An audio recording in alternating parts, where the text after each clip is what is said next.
Craig Brown, a British author, in his recently published book 99 Glimpses of Princess Margaret, claims that Queen Elizabeth's sister, Princess Margaret, never forgave Princess Diana, after her shocking tell-all interview to the BBC in 1995.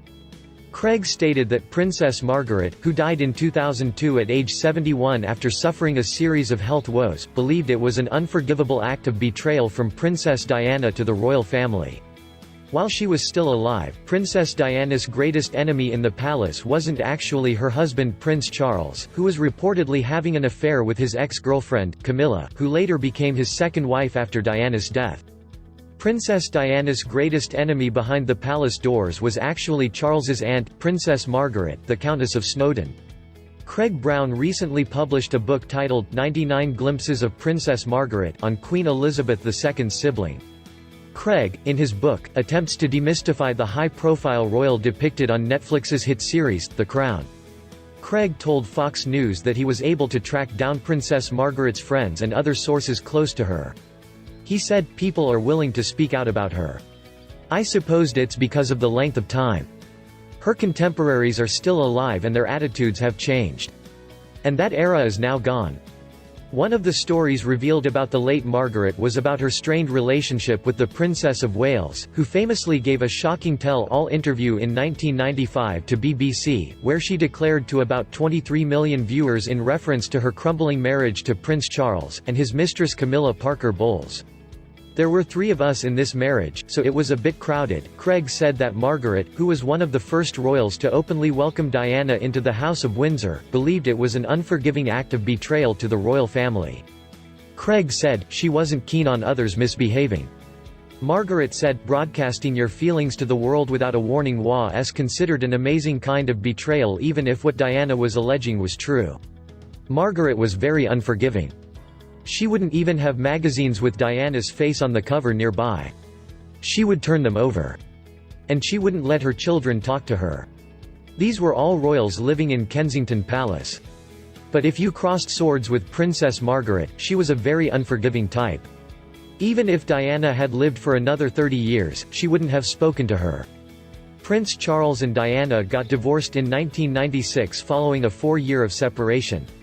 Diana died a year later in 1997 at age 36 from injuries she sustained during a car crash in Paris. Craig claimed that Margaret never forgave Diana, even in death. On the day of the princess's funeral, other members of the royal family properly bowed their heads, as her coffin passed except Princess Margaret. Margaret offered only the most cursory of nods, almost as though she were warding off a fly. She also didn't like the flag being lowered to half-mast. And when there were suggestions about erecting a statue outside of Kensington Palace in honor of the late princess, Margaret scoffed at the idea. According to Craig, Margaret said, "I'm not having that woman outside my bedroom window." She was a very difficult woman. However, Margaret herself was far from being a well-behaved royal. In fact, Craig wrote that Margaret spent much of the 70s on the Caribbean island of Mystique partying with Rolling Stones frontman Mick Jagger. She reportedly even had members of her staff to swim into the sea fully clothed just to bring her a drink. Though rumors had it that Princess Margaret and the rock star had an affair, Craig dismissed this as a mere gossip. He explained, "There's very little physical evidence that those two had an affair." However, concerning heavy drinking, Craig's claim was true. According to his book, Margaret's beverage of choice was vodka and orange juice, which she would drink as a pick-me-up at 12:30 p.m. daily. Margaret would then allegedly have half a bottle of wine for lunch and then wait for her butler to wheel in her afternoon drinks tray by 5:30 p.m. She would then have more wine for dinner, followed by several whiskeys with Malvern water as a nightcap before her 2 a.m. slumber. As Craig stated, she certainly smoked a lot. She was famous for these long cigarette holders, which she would use like a weapon. There are so many stories, even after my book was published, of people she never took a light from a match. It always had to be a lighter. If you tried, she wouldn't inhale. And a lot of the times when she was very rude would be the result of drink. She once had to visit an old folks' home. It was 10 a.m. and she had her gin and tonic for the day. When lunchtime came, these ladies cooked a delicious chicken dish. She looked at the chicken, then at her host and said, "That looks like sick." No one can be that rude without some excuse.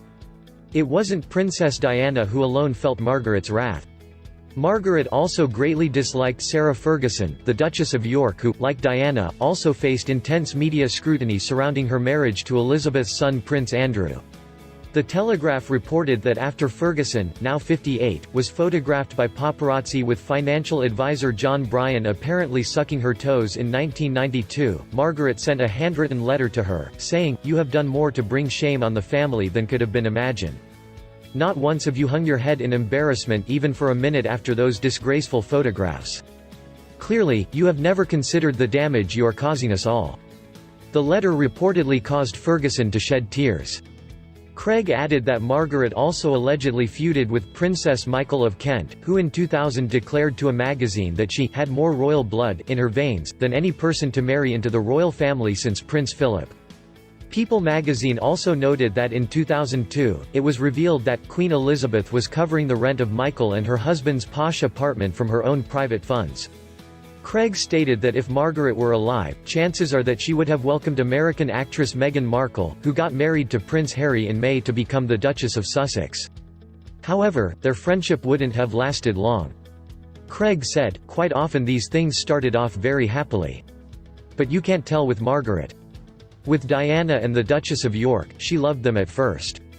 They became friends at first. Certainly with Diana. She was Diana's favorite of the royal family because she was so welcoming. But at some point, Meghan would have done something wrong.